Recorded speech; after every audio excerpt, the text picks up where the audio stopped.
We're continuing with our reading of the Śrīmad-Bhāgavatam, Canto 3, Chapter 5, Vidura's Talks with Maitreya. And we're taking up at text number 6. We just learned in the last verse that we read, if there is any scarcity in the world, it is the scarcity of God consciousness. Otherwise, by the grace of the Lord, there is no scarcity of anything. Thank you very much.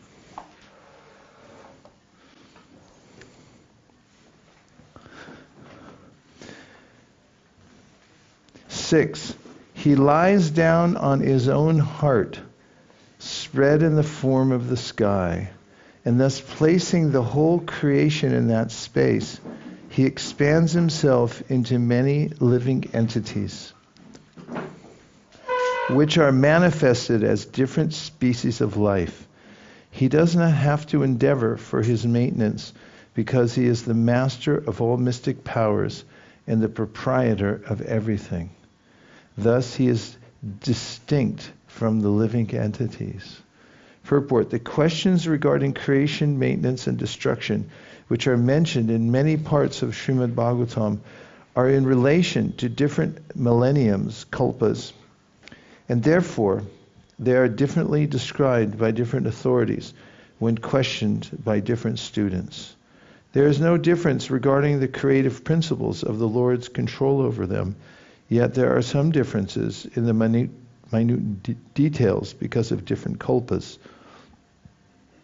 The gigantic sky is the material body of the Lord, called the Virat Rupa. And all material creations are resting on the sky, or the heart of the Lord. Therefore, beginning from the sky, the first material manifestation, to the gross vision, down to the earth, everything is called Brahman. Sarvam Kalavidam Brahma. There is nothing but the Lord, and he is one without a second.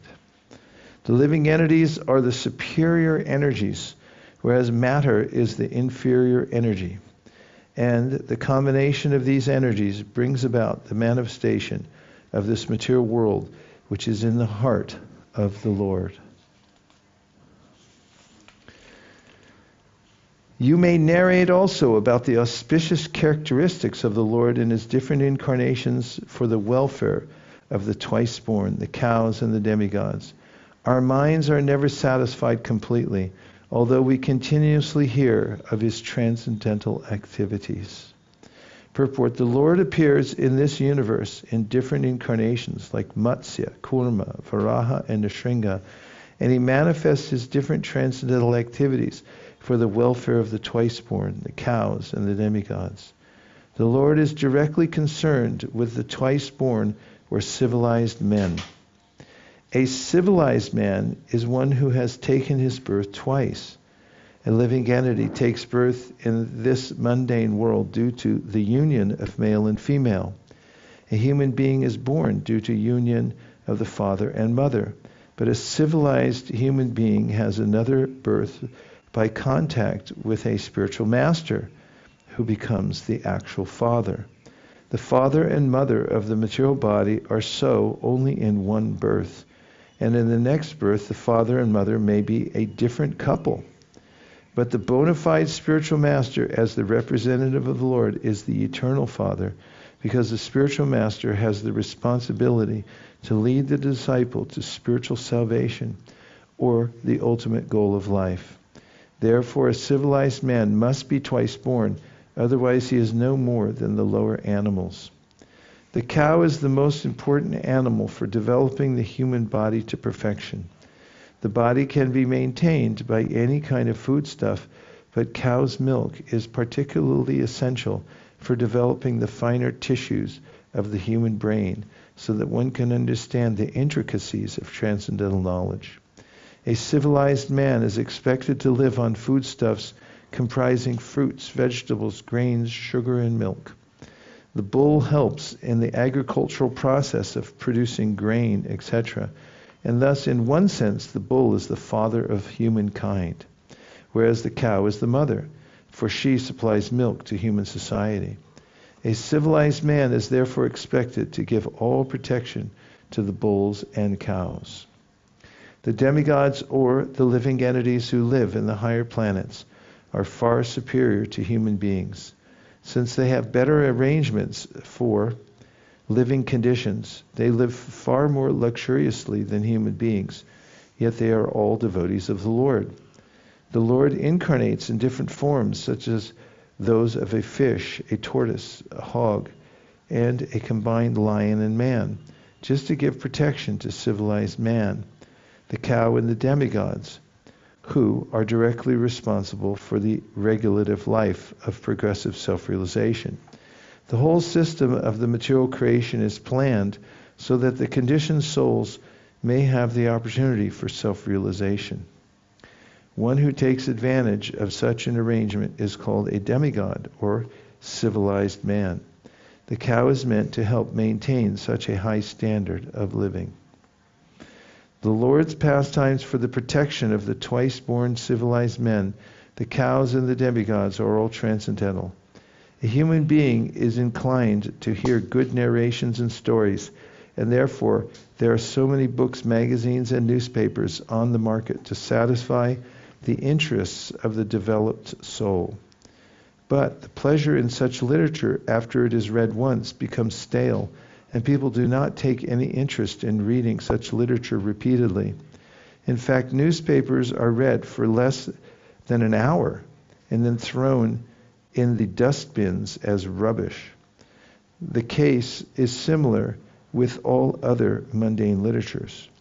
But the beauty of transcendental literatures like Bhagavad-gītā and Śrīmad-Bhāgavatam is that they never become old. They have been read in the world by civilized man for the last 5,000 years, and they have never become old. They are ever fresh to the learned scholars and devotees, and even by daily repetition of the verses of Bhagavad-gītā and Śrīmad-Bhāgavatam, there is no satiation for devotees like Vidura. Vidura might have heard the pastimes of the Lord many, many times before he met Maitreya, but still he wanted the same narrations to be repeated because he was never satiated by hearing them. That is the transcendental nature of the Lord's glorious pastimes. 8. The Supreme Lord of all kings has created the Supreme King of all kings has created different planets and places of habitation where living entities are situated in terms of the modes of nature and work, and he has created their different kings and rulers. Lord Krishna is the chief king of all kings, and he has created different planets for all kinds of living entities. Even on this planet, there are different places for inhabitation by different types of men. There are places like deserts, islands, and valleys in mountainous countries. And in each of them, there are different kinds of men, born of different modes of nature, according to their past deeds. There are people in the Arabian deserts and in the valleys of the Himalayan mountains. And the inhabitants of these two places differ from one another, just as the inhabitants of the islands also differ from them. Similarly, there are also different planets. The planets below the earth, down to the Patala planet, are full of various kinds of living beings. No planet is vacant, as wrongly imagined by the modern so-called scientists. In Bhagavad-gītā, we find it said by the Lord that the living entities are sarvagata, or present in every sphere of life. So there is no doubt that on other planets there are also inhabitants like us, sometimes with greater intelligence and greater opulence.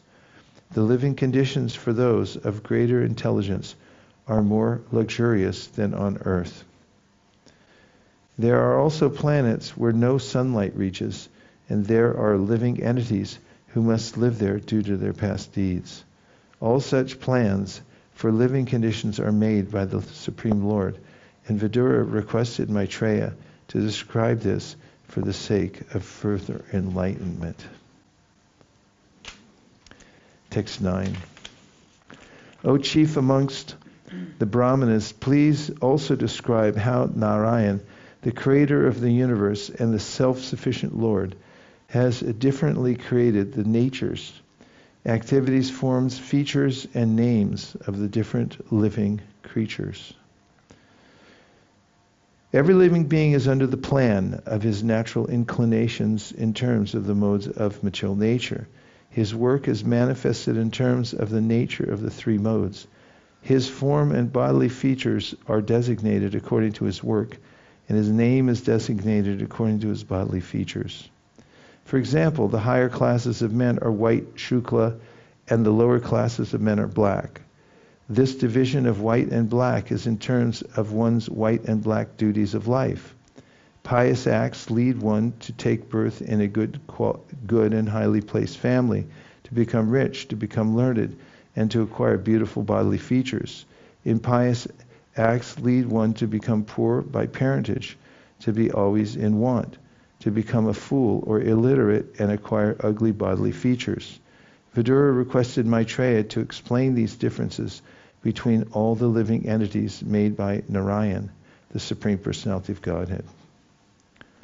O my Lord, I have repeatedly heard about these higher and lower statuses of human society from the mouth of Vyasadeva, and I am quite satiated with all these lesser subject matters and their happiness.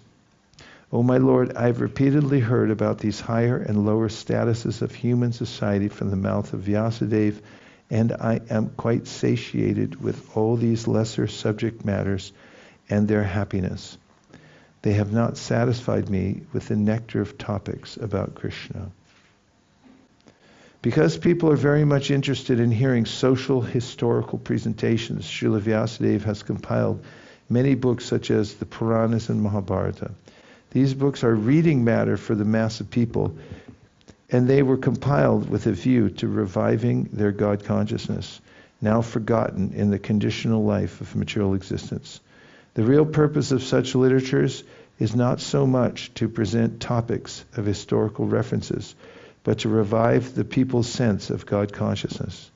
For example, Mahabharata is the history of the Battle of Kurukshetra, and common people read it because it is full of topics regarding the social, political, and economic problems of human society. But factually, the most important part of Mahabharata is Bhagavad-gītā, which is automatically taught to readers along with the historical narrations of the Battle of Kurukshetra. Vidura explained to Maitreya his position of being fully satiated with the knowledge of mundane social and political topics and having no more interest in them. He was anxious to hear transcendental topics regarding Lord Sri Krishna.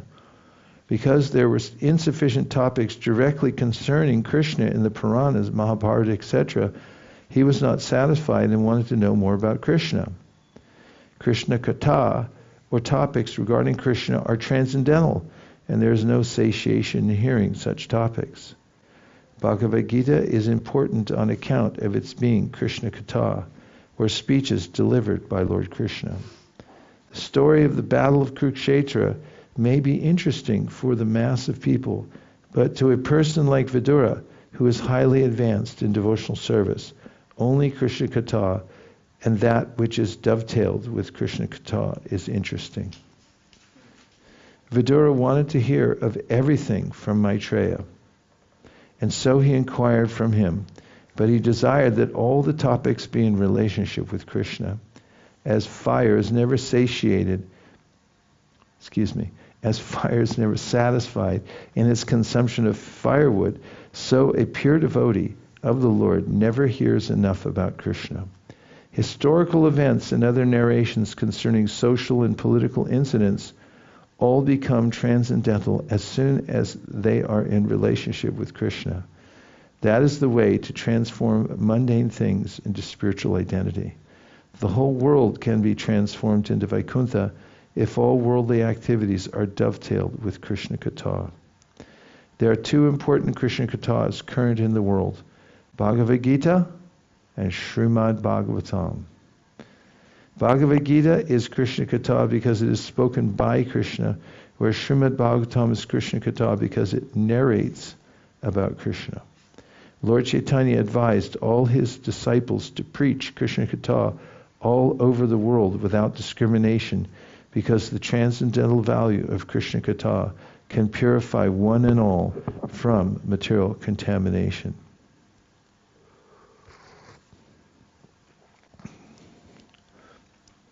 Who in human society can be satisfied without hearing sufficient talk of the Lord, whose lotus feet are the sum total of all places of pilgrimage, and who is worshipped by great sages and devotees? Such topics can cut off one's bondage to family affection simply by entering the holes of one's ears. Purport. Krishna Katha is so powerful that simply by entering into a person's ear, it can at once give deliverance from the bondage of family affection. Family affection is an illusory manifestation of the external energy, and it is the only impetus for all mundane activities. As long as there is mundane activity and the mind is absorbed in such engagement, one has to undergo the repetition of birth and death in the current material nescience. People are most influenced by the mode of ignorance, and some are influenced by the passionate mode of material nature, and under the spell of these two modes, a living being is actuated by the material conception of life. The mundane qualities do not allow a living entity to understand his real position. The qualities of both ignorance and passion strongly bind one to the illusory bodily conception of the self. The best among the fools who are thus deluded are those who engage in altruistic activities under the spell of the material mode of passion. Bhagavad-gītā, which is direct Krishna Katha, gives humanity the elementary lesson that the body is perishable and that the consciousness which is spread throughout the body is imperishable. The conscious being, the imperishable self, is eternally existent and cannot be killed under any circumstances, even after the dissolution of the body. Anyone who misunderstands this perishable body to be the self and who works for it in internationalism under the false plea, works for it in the name of sociology, politics, philanthropy, altruism, nationalism, or internationalism, under the false plea of the bodily conception of life, is certainly a fool and does not know the implications of reality and unreality. Some of them are above the modes of ignorance and passion and are situated in the mode of goodness. But mundane goodness is always contaminated by tinges of ignorance and passion. Mundane goodness can enlighten one that the body and the self are different, and one in goodness is concerned with the self and not the body. But due to being contaminated, those in mundane goodness cannot understand the real nature of the self as a person. Their impersonal conception of the self as distinct from the body keeps them in the mode of goodness within material nature, and unless they are attracted by Krishna Katha, they will never be liberated from the bondage of material existence. Krishna Katha is the only remedy for all people of the world because it can situate one in pure consciousness of the self and liberate one from material bondage. To preach Krishna Katha all over the world as recommended by Lord Chaitanya is the greatest missionary activity, and all sensible men and women of the world may join in this great movement started by Lord Chaitanya. It's too nice. I can't take it anymore. Okay, let's take a few short reflections and questions. Okay, we're moving on. Text 12. Your friend, the great sage Krishna Dvaipayana Vyasa, has already described the transcendental qualities of the Lord in his great work, the Mahabharata. But the whole idea is to draw the attention of the mass of people to Krishna Katha, Bhagavad-gītā, through their strong affinity for hearing mundane topics. The great sage Krishna Dvaipayana Vyasa is the author of all Vedic literature, of which his works, Vedanta Sutra, Śrīmad-Bhāgavatam, and Mahabharata, are very popular readings. As stated in Bhagavatam 1.4.25, Srila Vyasadeva compiled the Mahabharata for the less intelligent class of men, who take more interest in mundane topics than in the philosophy of life. The Vedanta Sutra was compiled for persons already above the mundane topics, who might already have tasted the bitterness of the so-called happiness of mundane affairs. The first aphorism of Vedanta Sutra is Atato Brahma Jignasa. That is, only when one has finished the business of mundane inquiries in the marketplace of sense gratification can one make relevant inquiries regarding Brahman, the transcendence. These persons who are busy with the mundane inquiries, those persons who are busy with the mundane inquiries which fill the newspapers and other such literatures are classified as Stri Shudra Dvijabandhus, or women, the laborer class, and unworthy sons of the higher classes, Brahman, Kshatriya, and Vaishya. Such less intelligent men cannot understand the purpose of Vedanta Sutra, although they may make a show of studying the sutras in a perverted way. The real purpose of Vedanta Sutra is explained by the author himself in the Śrīmad-Bhāgavatam. And anyone trying to understand Vedanta Sutra without reference to Śrīmad-Bhāgavatam is certainly misguided.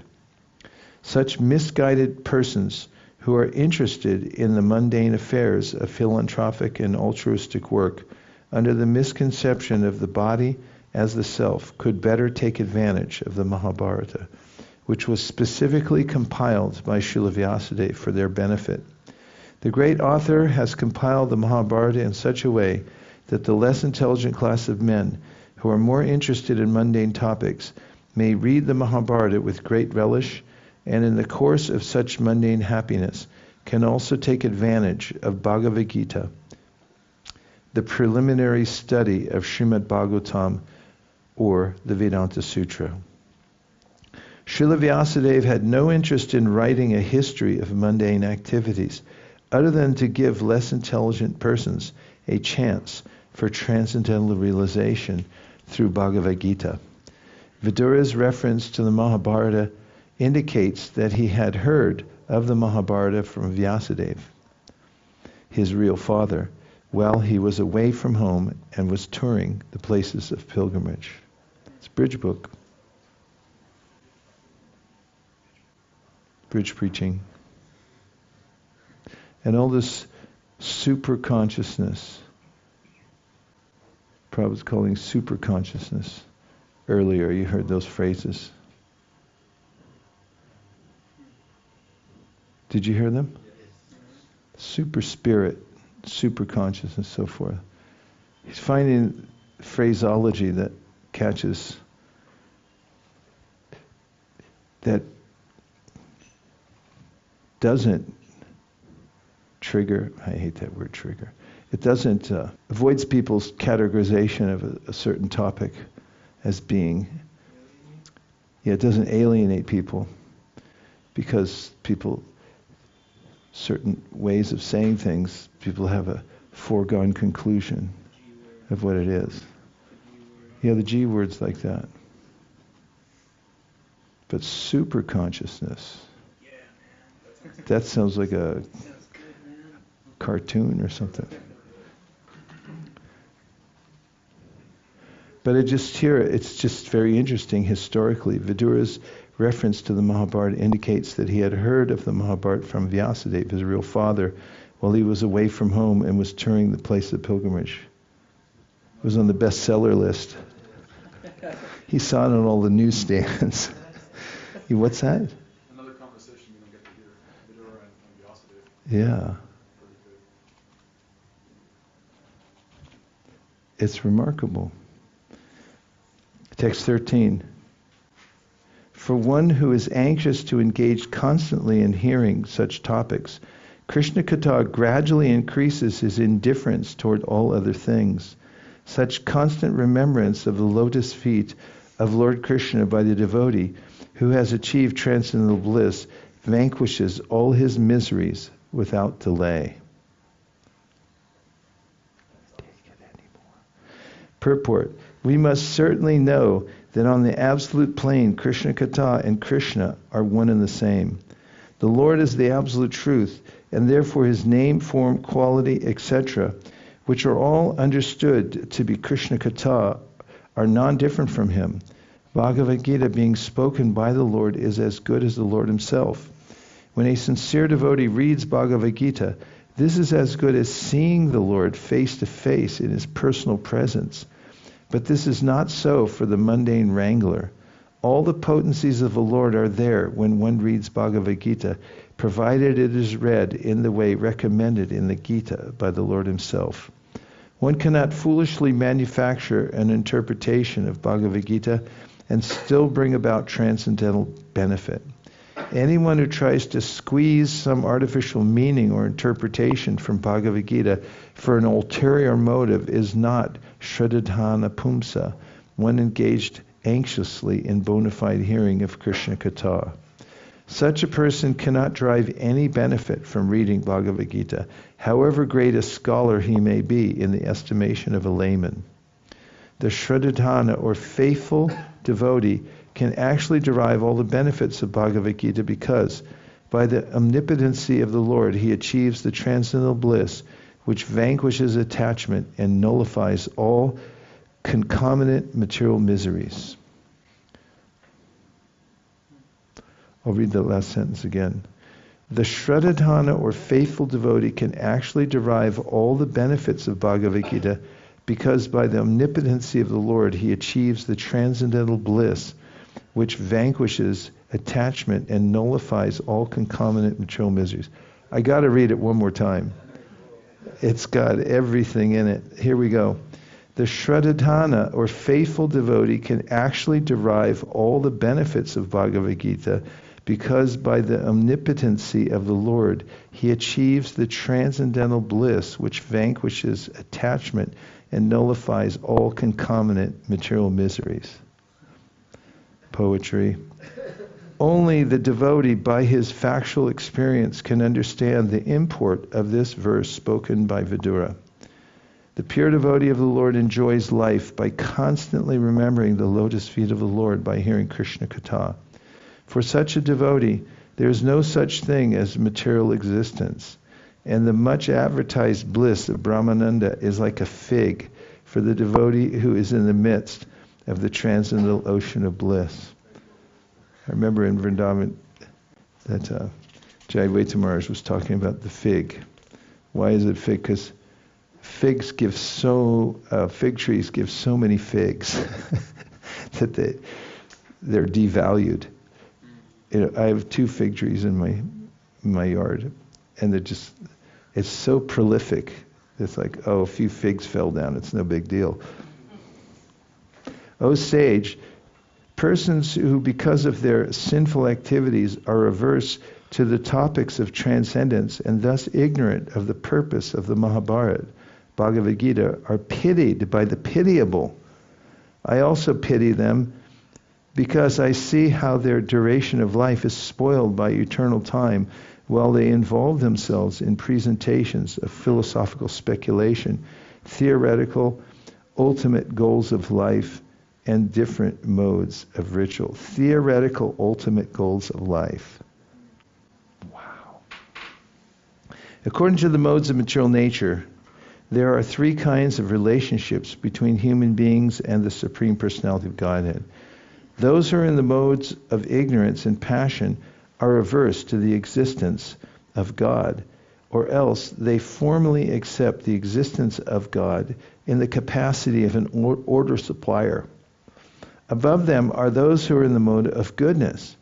This second class of men believe the Supreme Brahman to be impersonal.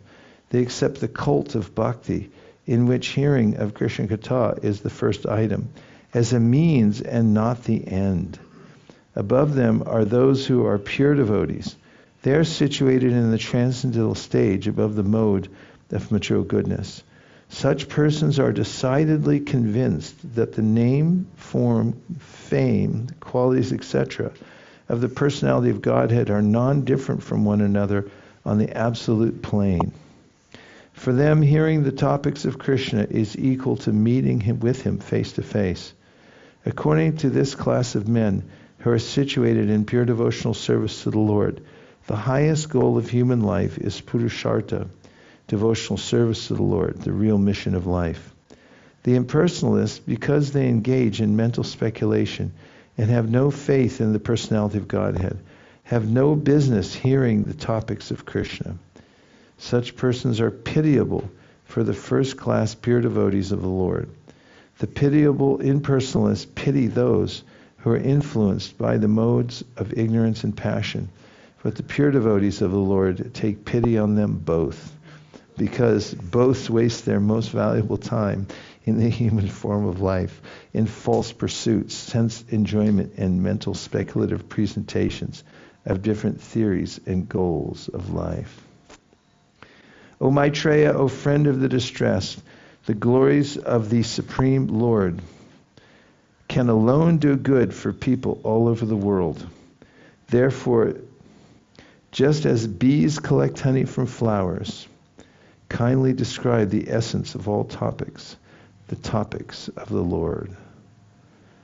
There are many topics for different persons in different modes of material nature, but the essential topics are those in relationship with the Supreme Lord. Unfortunately, materially affected conditioned souls are all more or less averse to topics of the Supreme Lord, because some of them do not believe in the existence of God, and some of them believe only in the impersonal feature of the Lord. In both cases, there is nothing for them to say of God. There is nothing for them to say of God. Both the non-believers and the impersonalists deny the essence of all topics. Therefore, they engage in topics of relativity in various ways, either in sense gratification or in mental speculation. For the pure devotees like Vidura, the topics of both the mundaners and the mental speculators are useless in all respects. Thus, Vidura requested Maitreya to talk of the essence only, that talks of Krishna and nothing else. Krishna Saka is enjoying this like anything. Kindly chant all those superhuman, transcendental activities of the Supreme Controller, the personality of Godhead who accepted incarnations fully equipped with all potency for the full manifestation and maintenance of the cosmic creation. Vidura was undoubtedly very eager to hear about Lord Krishna in particular, but he was overwhelmed because Lord Krishna had just passed away from the visible world. He therefore wanted to hear about him in his Purusha incarnations, which he manifests with full potencies for the creation and maintenance of the cosmic world. The activities of the Purusha incarnations are but an extension of the activities of the Lord. This hint was given by Vidura to Maitreya because Maitreya could not decide which part of the activities of Lord Krishna should be chanted.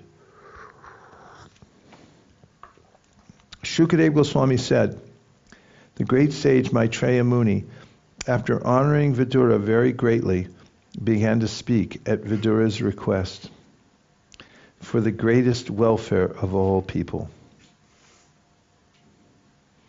The great sage Maitreya Muni is described here as Bhagavan because he surpassed all ordinary human beings in learning and experience. Thus his selection of the greatest welfare service for the world is considered authoritative. The all-inclusive welfare service for the entire human society is devotional service to the Lord. And, as requested by Vidura, the sage described the same very appropriately.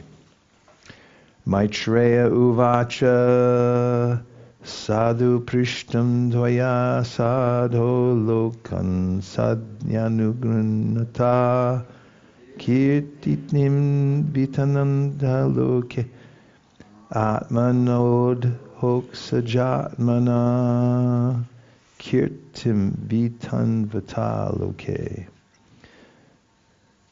Sadhu, all good, prishtam, I am asked, tvaya, by you, sadho, O good one, lokan, all the people, sadhu anugranata, showing mercy and goodness. Kirtim, glories.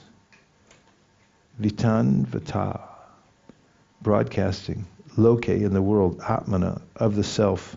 Adoksaja, the transcendence. Atmana, mind. Sri Maitreya said, O Vidura, all glories unto you. You have inquired from me of the greatest of all goodness, and thus you have shown your mercy both to the world and to me, because your mind is always absorbed in thoughts of transcendence. Maitreya Muni, who was experienced in the science of transcendence, could understand that Vidura's mind was fully absorbed in transcendence. Adhoksaja means that which transcends the limits of sense perception or sensuous experience. The Lord is transcendental to our sense experience, but he reveals himself to the sincere devotee.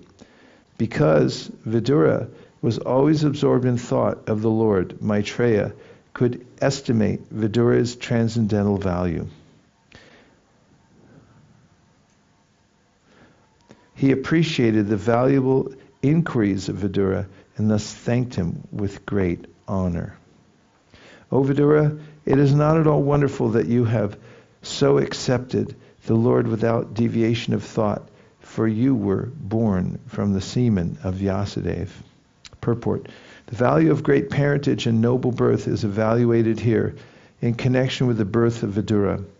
The culture of a human being begins when the father invests his semen in the womb of the mother. According to his status of work, a living entity is placed in a particular father's semen, and because Vidura was not an ordinary living entity, he was given the chance to be born from the semen of Vyasa. The birth of a human being is a great science, and therefore reformation of the act of impregnation, according to the Vedic ritual called Govardhana samskara, is very important for generating good population. The problem is not to check the growth of the population, but to generate good population on the level of Vidura, Vyasa, and Maitreya. There is no need to check the growth of population if the children are born as human beings with all precautions regarding their birth. So-called birth control is not only vicious, but also useless. Everyone okay? Yes. Outside People's Party? Any reflections, questions outside? Inside we have. Hare Krishna Maharaj. Maharaj, can you just expand a little bit on the Bhagavad-gītā's shloka on Janm Karam Cha Me Divyam? In that, when we see that if we understand that one, then one is not going to take birth again. So what else is needed, with that understanding? Because somebody asked me that question, that is that a sufficient... What else is... Sorry, yes. What else is needed? Yeah. For what? To confirm that, that at the end of the life, I will not take birth as a human, any other birth. I will go to Krishna. What's needed? Yeah. Because this understanding is very simply mentioned. If you know his Krishna's Divyam is, transcendental. But how do we really believe in this statement? And what else is needed if we need to ensure our... Antakali chamam evam smaran mukva kalevaram yapriyati samadbhavam yati nasyatra samshaya. Samshaya means without a doubt. If you think of me at the end, Antakali chamam eva, smaran mukva kalevaram, when you're liberated from the body, if you think of me, Krishna said, there's no doubt that you'll go back to me. So that's what's needed. And how can you have faith in it? I'm just trying to get the better understanding of this shloka. Which one? Janma Karma 4.9. Janma Karma Chamedivyang. You're trying to understand what else is needed besides that. Is that what you're saying? Yes. Nothing. It's right there in the purport of that verse, Janma Karma Chamedivyang. But Tatvataha is like, there's a progression of verses, starting with Srinvatam Swakata Krishna Punya Shravana Kirtana, then Nashta Prayashu Vadrishu Nityam Bhagavatesh Bhagavata Sevaya Tadarajas Tamo Bhava Kamalobadayashte Chetaiter Navidam Stitam Sattve Evam Prasanna Manaso Bhagavat Bhakti Yogata Bhagavat Tattva Vijnana Mukta Sangha Sujayate. There's a way in which one comes to a factual understanding of the Lord. Go ahead, Devarata.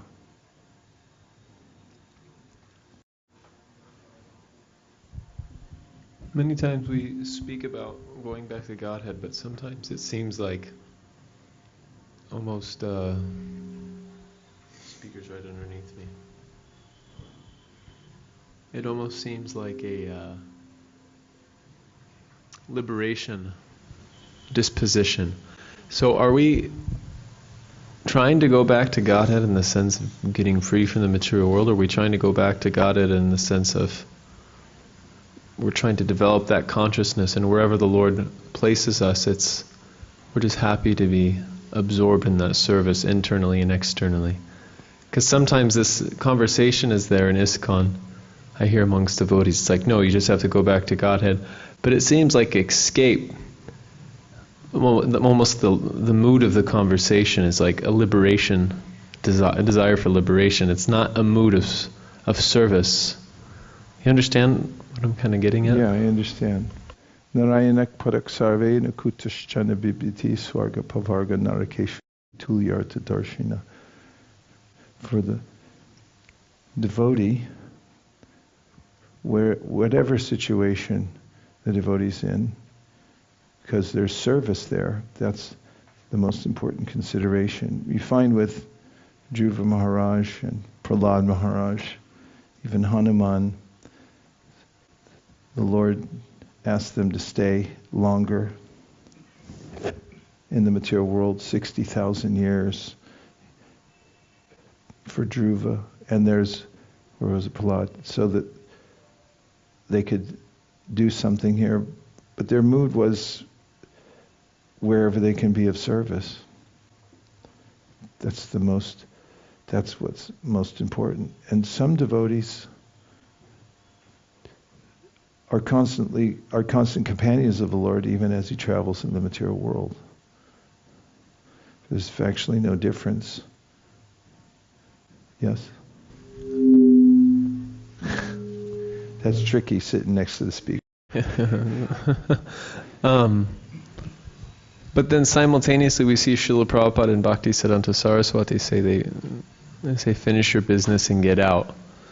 And Prabhupada would... The main thing is if it's Krishna's desire for us to go to Godhead, then the devotee is happy to go back to Godhead. Just like sometimes people think of, what rasa do I want to be in? That one's not high enough. I want to apply for a different one. But Rupa Goswami explains in the Bhakti Rasamrita Sindhu that at a certain stage of spiritual development, there's a way in which the devotee, it comes into the devotee's mind and heart that I'd like to serve Krishna in a certain way. And it appears to be the devotee's idea, but it's actually Krishna's idea. I want you to serve me in this way. But there's a way that the devotee feels that, oh yeah, this is natural. But that's the main consideration in any case, is what way does the Lord want me to serve him? That's Narayana Parak Sarve Nakutashana Bibhiti Swarga Pavarga Narakesha Api Tulyarta Darshan. It's Tulya.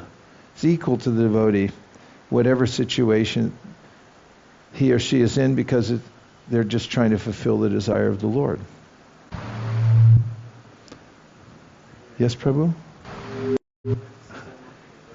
Yeah. Last one.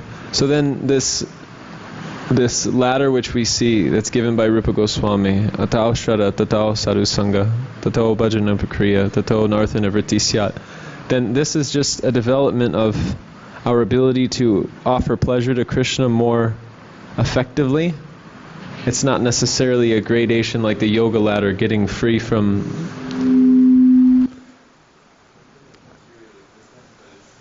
Well, there is a sense of progression there, because there are different descriptions of the superiority of each level in that there's a hierarchy. But the impetus of the devotee is more and more, it's just to serve Krishna. Prabhu?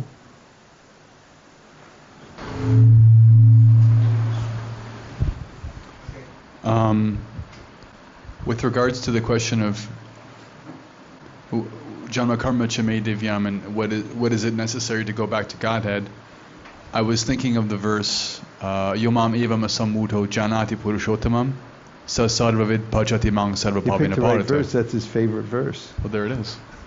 Because Krishna says in that verse that if you know me as the Supreme Person, the person who knows me that way, the consequence is that they engage in undeviating bhakti to me. So that there's a way in which it's not just enough to know Krishna, we also have to do something about that, and we also have to feel. So there's a knowing, the doing, and the feeling. And so when Krishna is saying, if you know me, he's not just saying, in your head. It's a holistic thing. So I've always taken, when I looked at it that way, I took the one who knows me as shorthand for, if you're completely sold out to me, which is the message of Bhagavad-gītā anyway. It's not an intellectual presentation. Otherwise, all the scholars would go back to Godhead just for reading Bhagavad-gītā in a speculative mood. So, just entering that verse. Oh, nice point. Anybody from outside? Bhayalok?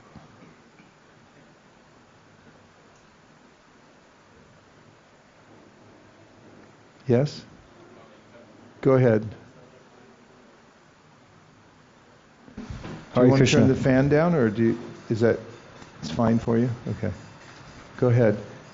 Guru Maharaj, in a previous text, Srila Prabhupada was explaining that due to one's pious activities, they take birth as shukla, or white.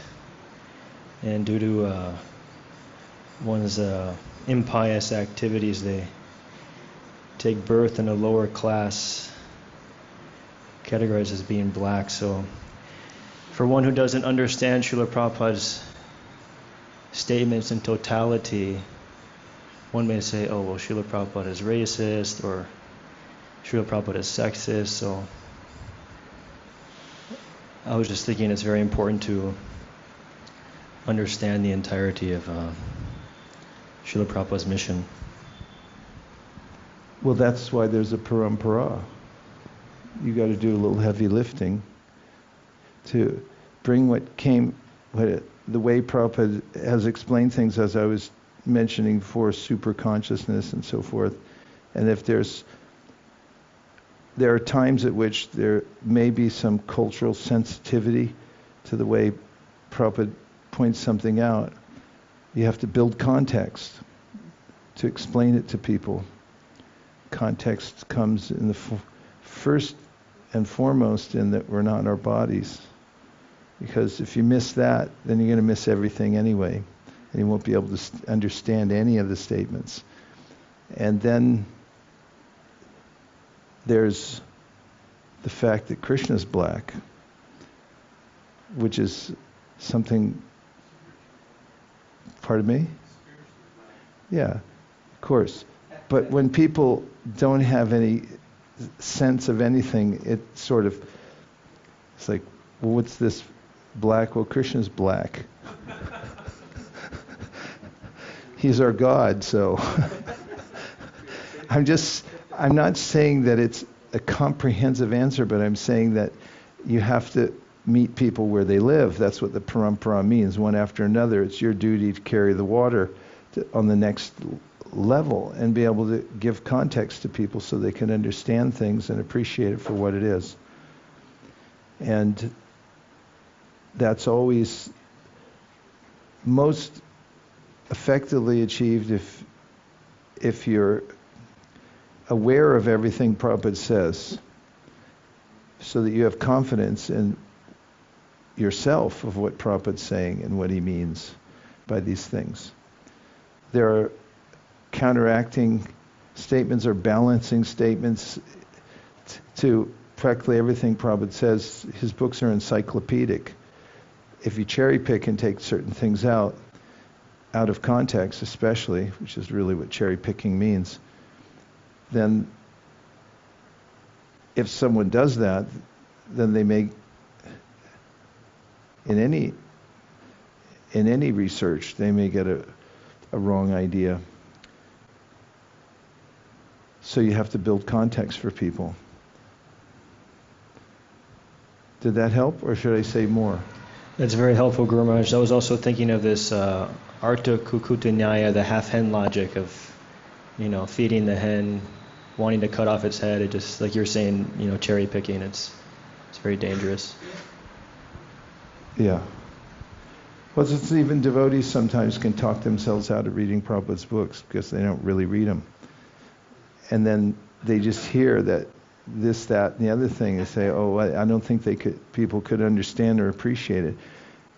We read the whole Adi Leela. Was it here? Yeah. A couple of years ago? And after I read the whole Adi Leela, I thought, what a great bridge book. I mean, it was so commonsensical and well presented and so many enlivening things in it.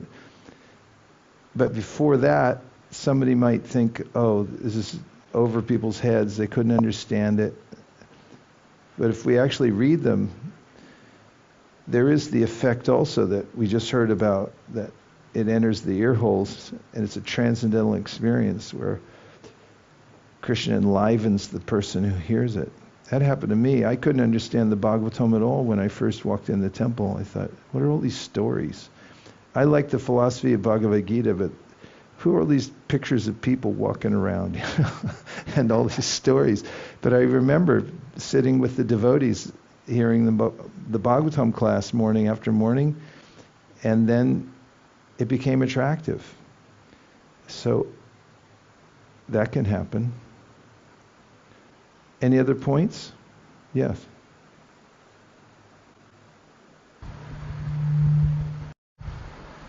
Hare Krishna. Sorry, I just was thinking in the line of appreciation of the question was asked by His Grace Navina Nirada Prabhu about the Guru of Vidura, and so I was also thinking about the same, so I checked, and it was shown that in Mahabharata it is said that his Guru was Bhishmadev, and so that Vidura, he learned all the Vedas, all the 18 Puranas, all the Itihasas, the Mahabharata, and here it is, he is asking the questions, and Prabhupada was in his commentaries, he is speaking that Vidura, he is already enlightened by all these topics. And then there is the verse where he is, O Maitreya, friend of the distressed, the glories of the Supreme Lord can alone do good for people all over the world. Therefore, just as the bees collect honey from flowers, kindly describe the essence of all topics, the topics of the Lord. And in the commentary before, Srila Prabhupada's saying, this, can I? Yeah. This second class of the men believe the Supreme Brahman to be impersonal. They accept the cult of bhakti, in which hearing of Krishna Katha is the first item, as the means and not the end. Above them are those who are pure devotees. They are situated in the transcendental stage above the mood of material goodness. Such persons are decidedly convinced that the name, form, fame, qualities, etc. of the personality of Godhead are not different from one another on the absolute plane. For them, hearing of the topics of Krishna is equal to meeting with him face to face. So I was thinking about this line in regard of how Vidura, he's been complete in knowledge, but he is still asking for the essence, which is, as we know, Bhagavatam. Yeah, and there's a sense there that he wants Maitreya to speak and keep it at a level that most people can understand. If you're giving a talk and it's all devotees who are very experienced in Krishna consciousness. And then one new person walks in, you suddenly downshift a few gears and start talking in terms of in the simplest of terms, so the person has context. That's seemingly what is said here. Vidura is also doing. He wants to start at a level that does good for the beginners, people who don't have any sense of the higher topics. He starts there out of compassion. Thank you. Nice point. Anyone else? Yes.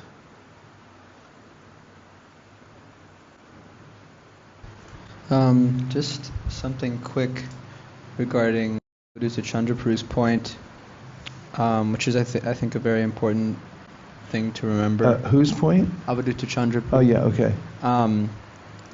So I was just going back and I highlighted this part where Prabhupada's saying like, here the higher classes of men are white and the lower classes of men are black. But then this is what he says after this. So if someone, for example, pulls this out, you can also go back and go to the same thing and read later. This division of white and black is in terms of one's white and black duties of life. Pious acts lead one to take birth in a good and highly placed family, to become rich, to become learned, and to acquire beautiful bodily features. Impious acts lead one to become poor by parentage, to be always in want, to become a fool or illiterate, and to acquire ugly bodily features. So Prabhupada's, I'm just thinking in terms of a very specific context that someone brings this up, this exact point. But if you look at the context of what Prabhupada is saying here, he's not actually necessarily referring to the color of someone's skin or race. He's talking about the duties. So the way that I was seeing this is that, like, in the material sense, white is representing more like illumination, knowledge, and goodness, and blackness represents ignorance.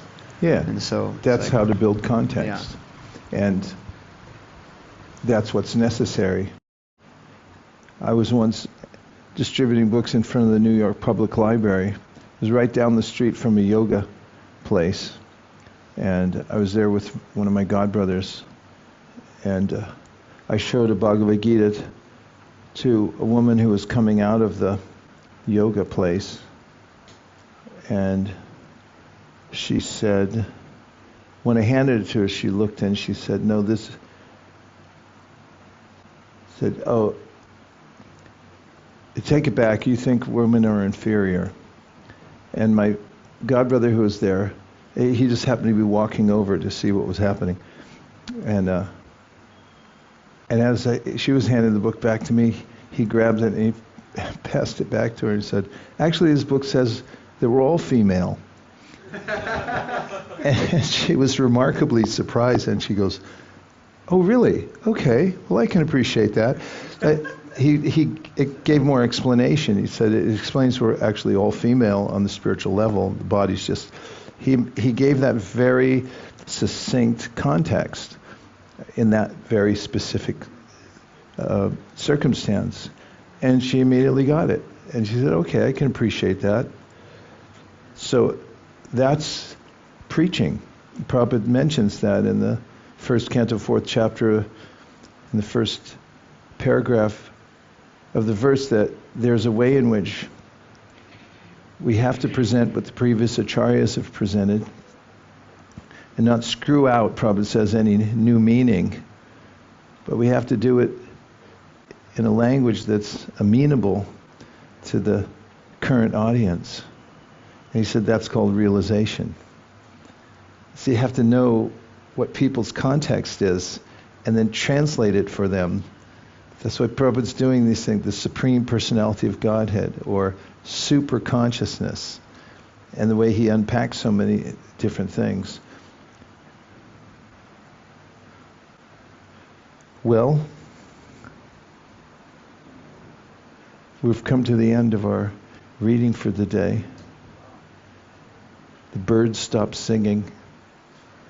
And Devavrata, you want to make a public service announcement?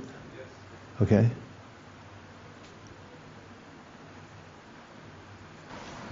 Hare Krishna. So as you all know, the ashram here is provides a facility for us, and it's not all free. We are very fortunate that Sikh Krishna Maharaj won't come approach any of us and hound us for any type of money, but regardless, as our duty as residents here, we should make it a point to reciprocate with the facility and the service which is offered by the ground staff: prasadam, accommodation, water, electricity. So we ask devotees to try to give anywhere between 800 and 1,000 rupees a day, and for those in the guest house, around 1,000 rupees flat, 1,000 to 1,200. Means $10 to $14 a day. And you can give the Lakshmi directly to me, so it's not a bunch of people approaching Maharaj. Maharaj is quite busy, as you've probably have all seen. So you can give the Lakshmi directly to me. There's also an online payment option on WhatsApp, and if you do that, please just send me a WhatsApp message so I have a record of it to inform Maharaj. So it's very helpful, and it puts us in the good books of the ashram, so we can continue to do this and expand. And as I've seen over the past 3, 4, 5, 6 years, it's getting bigger. There's more and more devotees coming, so it means more is going to be expected of the staff, and the more we have a good name with them, the more they're willing to kind of extend themselves for our particular group, which isn't easy because they have other groups coming, especially during Kartik. Busiest time of the year. Always groups coming in. They have to feed. The cooking's going on constantly, and I fully endorse that. There's no maximum either. If you want to give more, they use everything to maintain this. They're also looking at ways of expanding the space here. He's drawing up plans to make the temple room a little bit more of a regular size, so it's easier for everyone to be there.